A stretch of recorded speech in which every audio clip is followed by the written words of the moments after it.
Hello. Is this working? Yep. Okay. Last year, I made a $1,000 bet with my younger cousin. Normally, when siblings make bets, it's over something fun like, doing a backflip on a motorcycle or something crazy like that. But mine was purely artistic. So the bet was I had to get 1,000 likes on ArtStation within 6 months for something that I'm terrible at, which is 2D painting and drawing. And to make things more interesting, if I actually succeeded, I would actually get nothing.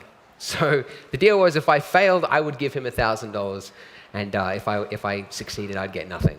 So why would I do that, right? Why put myself through that? Basically, I've always wanted to learn painting, but somehow the motivation was never there. And then I learned about loss aversion, which is that you're much more motivated to stick with something when you have something to lose. And it worked. So for the next 6 months, almost every single day, I was drawing, painting, going to drawing classes on weekends, all sorts of things, learning to draw. And I'm pleased to say that with just 3 days left in the challenge, I disappointed my cousin by reaching the 1,000 likes on ArtStation. Now, I don't say this to impress anyone, of course. I say it because while I learned a lot about drawing and painting, I learned a lot more about how to be an effective artist. Because previous to this, the way I'd learned Blender was the way most people learn new things, which is, they learn it when they have time, they, drift around, they watch tutorials wherever. But when you have something to lose, like $1,000, it really throws things into question. So what I've done is I've distilled down the 7 biggest lessons, the 7 biggest habits into this presentation. And throughout it, I'll also talk about the habits that some of the world-class professionals today use. So you'll learn what, for example, Stephen King, Pixar, and even Kanye West have in common. So, guys interested? Yeah. All right, good, yay. Okay, so first habit is, deceptively simple. Daily work. You need to be working on your task, your artwork, whatever creative goal you have, every single day. Now, when you think of this, you think, why every single day? Why can't I just do it when I have time? Like, if I worked 1 hour Monday to Friday, by the weekend, that's just 5 hours. Why can't I just do 5 hours on Saturday or Sunday, right? Well, the thing is that these large blocks of time that we imagine, they very rarely ever pan out. And this is why most great artists across history achieved whatever it is that they do, writing books, writing music, whatever it is, by putting in time every single day. So, for example, J.K. Rowling wrote The World of Hogwarts, Harry Potter, across 5 years. And she did that whilst raising a child. And instead of waiting for these big, grand moments where she'd have free time on a weekend far away where she could block it off with the child's and a babysitter, she worked on any spare chance she had every single day. Jerry Seinfeld wrote the Seinfeld series by putting an X on the calendar for every single day that he wrote jokes. And then after he had a couple of days in a row, his next goal was to just not break that chain. Mike Birbiglia, another comedian and a screenwriter, found that he was putting off writing his movie script because he had too many meetings with other people. So instead what he did something interesting, which was to make himself a meeting with his script every day at the cafe, to sit down for 2 hours at a laptop and type away. And he found by doing that, he wouldn't put it off. And personally, from a personal experience, I could speak on daily work in that it sounds simple. Like, who wouldn't want to work every single day, right? Like, everybody would want to do that. Why don't people do it? And the thing is that after you've worked a whole day at the office, listening to your boss ramble about stuff, you come home, you're tired. Last thing you want to do is punish yourself by learning something new. Instead, you end up on Netflix, Reddit, video games, whatever it is, right?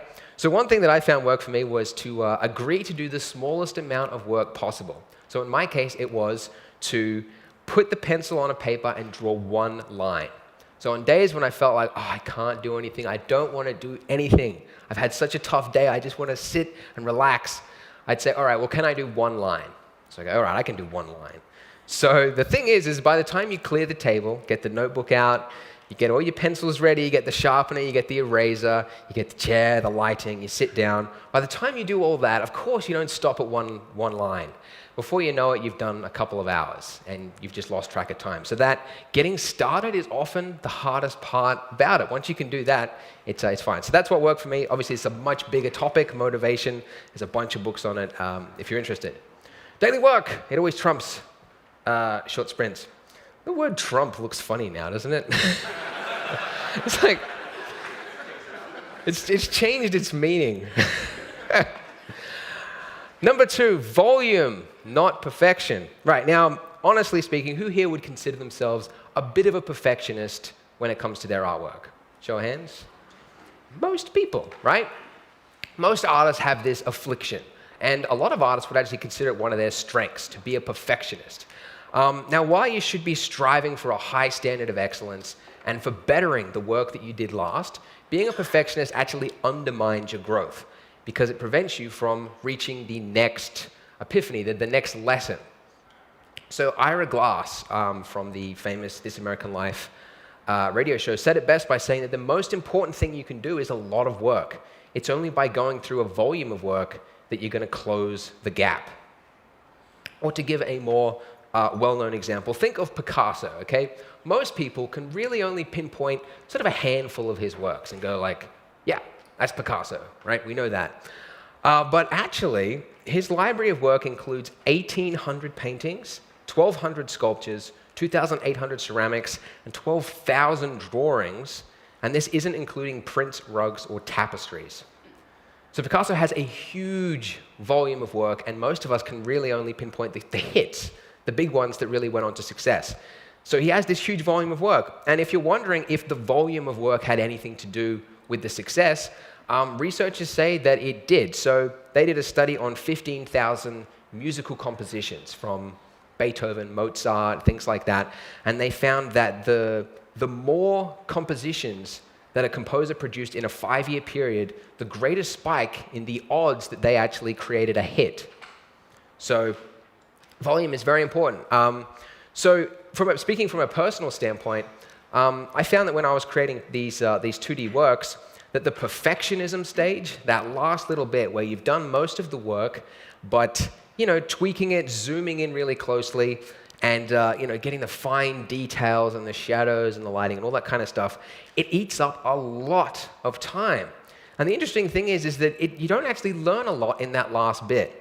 The majority of the learning comes in the stuff before it, where you're putting down the big shapes, getting the anatomy of the face, all that stuff, right? That's the stuff that takes that you learn the most from. The stuff at the end, that's easy. It's putting reference next to the thing, zooming in closely, and just painting over it. And that's the stuff that eats up a lot of time. So my point is that if you're a perfectionist, you're not able to get to the next lesson, to get to the next big epiphany. So volume, not perfection. Get on with your next work. That's number 2. Number 3, steal. Right.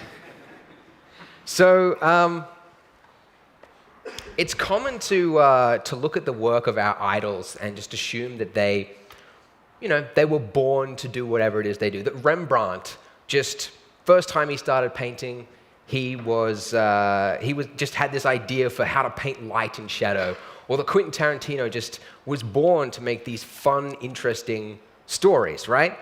But that's not how the human brain works. It's always built upon the ideas before it. So our idols, the stuff that we look at and go like, they're such an original. How did they do this thing? They built upon stuff, their idols, stuff that they loved. And this is why if you look across history, you'll find that most great artists recommend stealing. So David Bowie says, the only art I'll ever study is stuff that I can steal from. Steve Jobs openly admitted in an interview that they're shameless about stealing their great ideas. And you've got Banksy stealing the stealing quote from Pablo Picasso. Love that one. So if you're curious, like, well, why are all these people suggesting stealing? Stealing is immoral. That's what we grew up with. That's wrong. Well, there's a difference between good theft and bad theft, and this is outlined in the book Steal Like an Artist. Really, there's a list there, but the one that really stands out to me, the most important one, is third from the top. Stealing from many versus stealing from one person. You steal from one person, that's called plagiarism. You steal from many, people can't tell. Or, as Gary Painter put it best, if you have one person you're influenced by, everyone will say that you're the next whoever. But if you rip off 100 people, everyone will say, you're so original. So one thing I would recommend is find your idols. Find things that you truly love right now. And this is very easy to do with the internet world today. You can just go on ArtStation and find stuff you love. So this is what I did. At the start of my challenge, I started an Evernote file, and I just went through ArtStation, and I just copy-pasted the stuff that I loved and put it into one file. You don't have to be don't overthink it, don't over-discriminate. I didn't even quote the artist. I don't know who some of these people even are. I just copied and pasted it. And this worked as both reference and inspiration in the future. So when I was making a face and I didn't know, something wasn't right about the eyes, I just opened this up, went to all these different ones, and I'm like, oh, that's how they did that, that's how they did that. And then on days, like really dark days when I really wasn't motivated to work, this also works as inspiration. Because opening it up reminds you of why you got started. Stuff that you love, truly. Not thinking about traditional painters or anything like that. Stuff that you truly love. So that's steal. Find your idols and steal from them.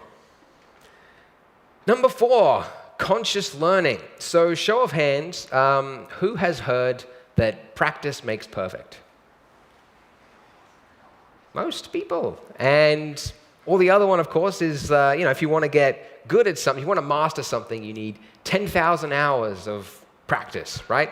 Well, I used to think this was the case, and this was the advice that I give to people in my podcasts or my tutorials. I say, someone emails and says, I want to get good at Blender. I say, you got to practice. Practice, practice, practice, practice, practice. But the thing is that this isn't really, that's not all it is, because the human brain is wired to avoid pain. So practice can actually, if you're not careful about it, it can become a source of procrastination. So we tend to think of practice like this, like the more time I put in, the greater the results will be, and it'll be a linear graph. But really, it sort of becomes a little bit like this. You get a little bit of growth at the start, but after that you can sort of stagnate with just pure practice. So, and I actually, before I started my challenge, I had the chance to, I just emailed some people that I liked, and I was like, hey, can I ask you a couple of questions about painting? And one of them was the artist Eflem Mercier, which I love his work, incredible. And he said something I'd never heard of before, which was that one of the biggest wastes of time is not being conscious of what you're doing, or in other words, doodling around. And it didn't really occur to me until later on what he actually meant. So one thing I like to do by myself when I'm working at home, just on the computer, it's very lonely work, what I do. I don't talk with a lot of people. And so at the end of the day, sometimes what I like to do is I just like to hear people talk. So I put on my headphones and I listen to podcasts, Bill Burr or Your Mum's House podcast, a lot of comedian talk, and it's relaxing to me. So what I'd do is I'd open up a notepad, I'd put on the earbuds, and I'd listen to podcasts, and I would just sketch. Not really a goal in mind, but I would just sketch. And what I was doing was not good. It was really quite horrible, actually. Some of them don't even look like people. But I thought, the age-old mantra, practice makes perfect. If I just keep at it, I'll get better. But I looked through the previous work. I flipped through the pages, and I noticed that from a couple of weeks ago, there wasn't any difference between them. Like, I wasn't getting better over time. They were sort of about the same. And I thought, well, I'm putting in more and more hours here, but I'm not learning. So I thought, okay, well, I've got to go back and I've got to learn something. Believe it or not, I actually hate watching some tutorials. Some tutorials, especially drawing theory videos, can be incredibly dry stuff. My wife took this photo of me when I was watching a facial anatomy course. One of the most boring courses I ever sat through. But I did this, and I hated it. Like, end of the day, I don't want to challenge myself. And I'm sure you can relate to it after you've done a hard day. If you're going to sit down with Blender, sometimes you just want to do what you know, right? And I hated doing this stuff. But in this process, I discovered that I completely misremembered several facial measurements. So I was drawing faces that were totally wrong, and they never would have gotten better unless I'd learned this. So after I completed this, my faces improved almost immediately, just like that, because I stopped to relearn. Had I continued just practicing, practice makes perfect, it wouldn't have gotten better. So really, this graph looks a bit better like this. When you include conscious learning in it, you go up a step. Your areas really improve at greater amounts than if you were just doing practice alone. So practice is important, don't get me wrong, but practice alone makes perfect, I don't agree with. That's conscious learning. It's not always fun, but it's the fastest way to grow. Rest. So who here's had an experience where maybe you're working on a scene in Blender and then you're just stuck. You hit a brick wall, you don't really know what's going on, and you're just stressed out. Who's had that experience before? You're just like, yeah, lots. Okay, that's good to see. Not alone there. I have this a lot, and you've probably had this experience as well, that maybe you walk away and you start doing the dishes, and then suddenly you come up with the solution. It's weird. Maybe you're in the shower, you use something, and you just go like, yeah, I could put the lighting on the other side, I could change the color of the shirt, that would match the thing. And you just think of this thing when you're removed from the work. So this is actually a strategy that most professional artists use. So for example, Stephen King, he reckons, what would he know? No. Stephen King, he says that any novel, regardless of its size, shouldn't take longer than 3 months to complete the first draft. But then after the 3 months, you should stop work and not look at it for 6 weeks. 6 weeks, do something else, go on a holiday, or start another book, do something else. Then after that, when you come back to it, it's like you're reading somebody else's work. You see it from a completely different perspective, one that you would never have gotten had you just sat there and just continued to type away. I was supposed to skip that. Anyways. From a personal experience, I found I drew this Rey from Star Wars over a couple of nights, and I didn't really know where to go with it. And I was like, black and white, sort of traditional, got a black background, whatever. I didn't really know where to go from there.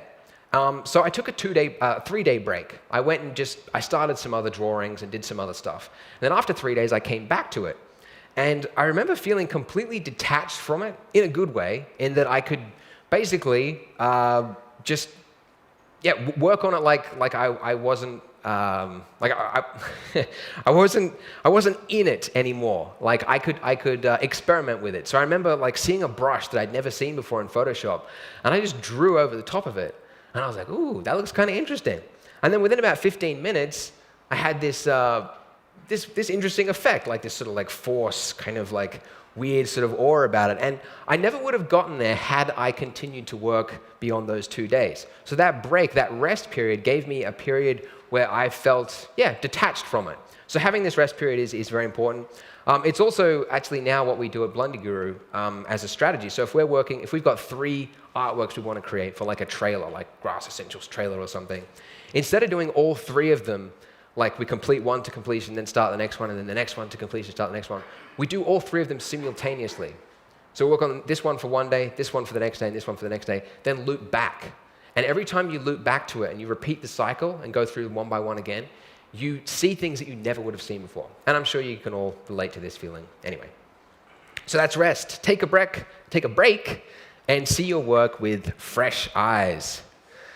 All right, number 6 is feedback. So we sort of imagine when we think of original thinkers, great artists across history, that they were, they were original. So they had to thumb their nose to the critics and the naysayers and people that said, oh, that's not good, you shouldn't do that. And they had to just do because they knew what they were doing was the right thing. But if you actually look at professional artists and you listen to interviews or biographies, you'll find that the exact opposite is true. They seek feedback more than anyone. And that's the one thing I found true, looking across musicians, writers, anything like that, they all seek incredible amounts of feedback. So for example, Pixar, they have a room, I believe it's called the Brain Trust, which is that when you walk in the room, your role is removed and you are free to speak your mind. So you could be a junior artist day 1, and you could sit down and you could say, this movie sucks. Just like sitting next to you could be the CEO of Disney, and you both have equal say in it, and you're not going to get fired, you're not going to get any repercussions. It's a free process to speak your mind. And this, Ed Catmull, the co-founder of Pixar, says is one of the most crucial parts to their success. Because their early movies suck. And he went on to great lengths to remind people how bad the first versions of their movies are. He said they are not these great masterpieces that they just come out from day one and just make it. It's through a process of iteration and feedback. They changed the movie to be totally different from what it started with. That's the only way that it gets there. And in terms of people seeking feedback, the one person you'd imagine that would be least inclined maybe to seek feedback will be maybe this guy, right? Guy that's sort of sure of where he's going, right? Kanye West. If you look at his most popular, most celebrated album, My Dark, Beautiful, Twisted Fantasy, this album that was like unanimously loved by critics. Some people said it's the best hip-hop album of the last decade, or decades of our generation. Just unanimously loved by all critics. This was the work of several artists. I actually had a look. There was 38 artists and producers that contributed to the album. So he actually rented a studio in Hawaii and then flew in his favorite artists. So people like Jay-Z, Rihanna, Drake, a bunch of people to come and both contribute to the album but also critique it. So Pusha T mentioned in an interview the process for it, which is that he would basically take people in a room and say, what do you think of this? And he was sincerely interested in what they had to say. And when you compare this with Pixar, it sounds a very similar process. No one's going to be persecuted. It's true, honest feedback, and that is that's what can contribute to the success. To give a 3D example, this is a sort of 3D conference. Gnomon School, right? Who knows Gnomon? You guys heard of Gnomon? Yeah, great stuff. They are actually the #1 CG school in the world. I think they have a 97% placement rate, and I think the second school underneath that is like 50%. Like crazy. They're doing some amazing stuff there. And they actually came to Australia, to Melbourne, and they had like a weekend event, and I went there.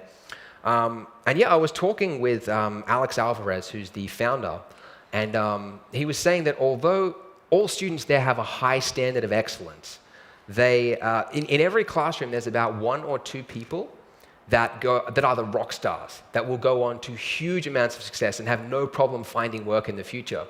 And so I asked him, I said, well, what separates the rock stars from all the other students? And without missing a beat, he said, they seek criticism and then they actually listen to it. He didn't mention composition, lighting, storytelling, any of that stuff. It was the sole thing that separates the rock stars from the rest of the pack. Very interesting. And from a personal standpoint, I can vouch and say that, yeah, I had this work here, wasn't happy with it. I posted it on Twitter. I got a bit of feedback, but I wasn't really sure, where to go with it. And it was actually at the Gnomon event that there was Dylan Eckert there, who's a character artist from Disney. And I came up to him and I'm like, hey, can I show you some work? Bust my balls, tell me what you think of it. And he said, sure. Took out my iPhone, and straight away he pointed out, he goes, you got 2 different sources of lighting, looks very odd, backlit and frontlit, doesn't match. And also you got 2 different styles. You've got a cartoony style face, and then you've got some realistic hair. You have to match them up. Like, interesting. Straight away, I knew exactly what he meant, and it only took like a minute, but that saved me hours of work. So my future works, I worked on this, and it improved a lot. All right, I'd hope to say it improved a bit.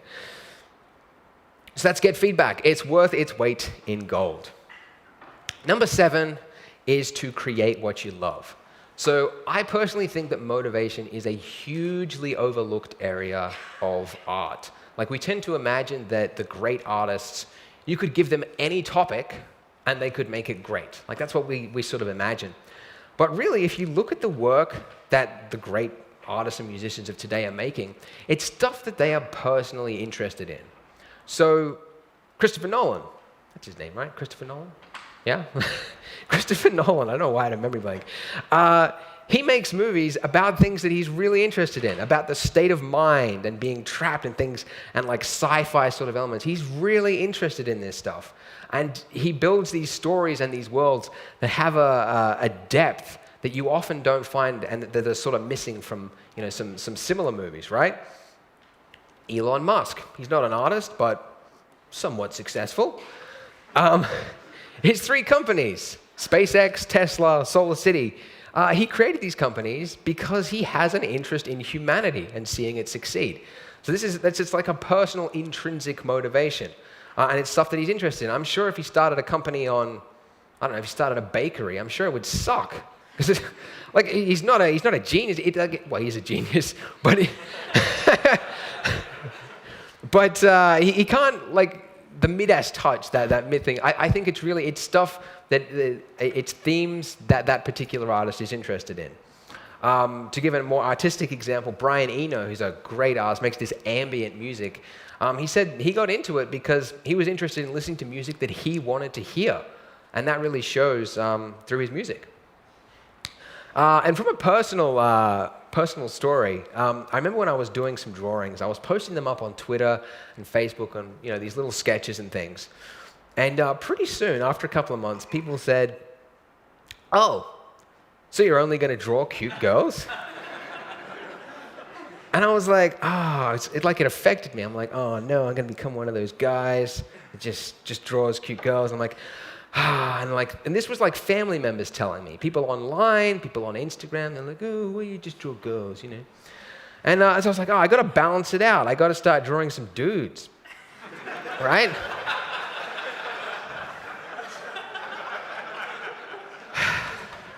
So I started drawing some guys, and it just didn't work. My heart wasn't in it, right? Hector, Salamanca, I loved the series, but I just wasn't interested in it. And the effort required to make something look good, like you need that intrinsic motivation. So my heart just wasn't in it. And I remember there was, so this was at around the time that Mythbusters was hitting their decade of being on air or something like that. And I don't really watch Mythbusters. I know it's a cool show and science, all that stuff. But I wasn't really interested. But I thought, other people would like it if I probably drew a nice picture of, the 2 guys on it. Didn't really work.